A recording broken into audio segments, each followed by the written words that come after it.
Jimin dan Tae pun ikut masuk ke kamar Jungkook. Tae lalu menghampiri Jin sembari bertanya, Hyung yakin kamu ikut mendaki? Mendaki seru loh. Gak Hyung kalau mendaki suka asma. Jadi mending di sini aja.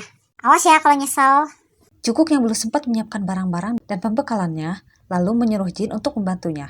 Jungkook bilang, Hyung, bantu Kuki berkemas dong. Gak Hyung masih ngantuk. Kalau gitu, Hyung kapan pergi dari sini? Mendengar itu, Jin sontak terkejut. Ya, tega sekali Kuk. Kok musirku? Ya, Kuki bakal ngusir Hyung kalau Hyung gak bantuin Kuki berkemas. Karena Jin masih betah di apartemen Jungkook, Jin lalu menuruti kemauannya. Baiklah, Hyung bantuin. Hyung bantu buatkan bakal makanan saja ya. Boleh Hyung. Kebetulan, kita belum sempat sarapan. Yang enak ya buatnya.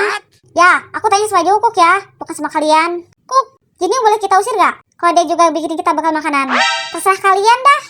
Sembari masuk ke kamar mandi. Mendengar itu, Jin lalu bilang, Ya, jangan dong. Baiklah, Hyung buatkan juga tuh kalian. Jin pun lalu ke dapur membuatkan bekal makanan, sedangkan Jimin dan Tae mengemas ulang barang bawaan yang dibawa. Setelah selesai mengemas, Jimin dan Tae lalu menghampiri Seokjin di dapur. Melihat sarapan yang sudah siap di meja makan, Jimin lalu memanggil Jungkook untuk ikut sarapan. Jungkook yang sudah selesai mandi, lalu bersiap dan berkemas. Setelah siap, Jungkook lalu ikut sarapan bersama mereka. Setelah selesai sarapan dan membuat bekal makanan, Seokjin lalu pamit untuk pulang. Hyung gak tinggal di sini selagi Kuki gak ada. Gak tadi aku mau usir Hyung. Jadi sekarang Hyung mau pulang. Hyung, Kuki bercanda. Mana tega Kuki ngusir Hyung yang baik ini. Bahkan, Hyung sudah bukan Kuki sarapan sama bekal makanan. Tinggallah di rumah Kuki lebih lama. Untuk apa aku berlama-lama tinggal di rumah kamu? Untuk ngejaga rumah Kuki Hyung. Takut ada penyusup. Emangnya gue satpam. Udah, dari tadi kamu ngajak perut terus. Hyung mau pulang nih. Makasih ya, udah mau senang-senang bareng Hyung. Ntar pulang dari mendaki, kita senang-senang lagi. Semoga selamat dan lancar ya mendaki kalian. Sembari pergi meninggalkan mereka. Siap Hyung, hati-hati pulangnya Hyung. Makasih bekal makanannya Hyung. Setelah mereka selesai sarapan, mereka lalu bergegas ke mobil Jimin. Jimin yang menyetir, Tae duduk di samping kemudi, dan Jungkook di kursi belakang. Sepanjang perjalanan, mereka saling bercanda dan tertawa riang sembari menikmati alam sekitar. Hingga tak terasa, mereka sudah tiba di tempat tujuan. Mereka lalu turun, terkecuali Jimin yang memarkirkan mobilnya terlebih dahulu. Setelah selesai memarkirkan mobil, Jimin lalu kembali berkumpul bersama mereka. Melihat Tae yang memegang kertas yang digulung, Jimin lalu bertanya, Itu apa Pi? Ini peta tujuan mendaki kita Cim. Petugas di sini tadi memberikannya ke kita.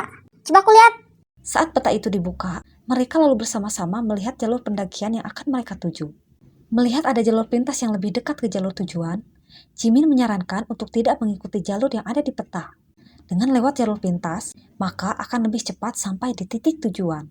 Namun, Jungkook memperingatkan Jimin untuk mengikuti jalur yang ada, karena jalur pintas tersebut ditakutkan akan membahayakan mereka. Jimin yang merupakan sosok pemberani lalu bilang, Sebahaya apa emang jika kita lewat jalur pintas? Cim gak takut, meskipun harus melewati lembah atau jurang. Kuki gak tahu sih bakal sebahaya apa. Tapi melihat dari ekspresi petugas tadi, dia kayak serius banget ngasih peringatan ke kita untuk jangan lewat jalur pintas itu. Iya Cim, mending kita ikutin jalur yang ada aja, demi keselamatan kita. Sembari menuju ke arah peta, Jimin bilang, Kalian lihat dong, kalau kita lewat jalur yang sesuai peta, ini membutuhkan waktu lama. Tapi kalau lewat jalur pintas ini, kita akan lebih cepat sampai. Dan kita bisa istirahat lebih awal. Melihat Jimin yang kekeh dengan keputusannya, Jungkook dan Tae akhirnya mengikuti saran Jimin. Yaudah deh kalau gitu. Tapi kalau ntar ada apa-apa, kamu tanggung jawab ya. Iya, lagian kan yang ngajak kita mendaki kamu Cim. Lalu, sembari jalan, Jimin bilang, Iya Cim tanggung jawab. Ayo kita berangkat sekarang. mereka pun lalu mengikuti langkah Jimin.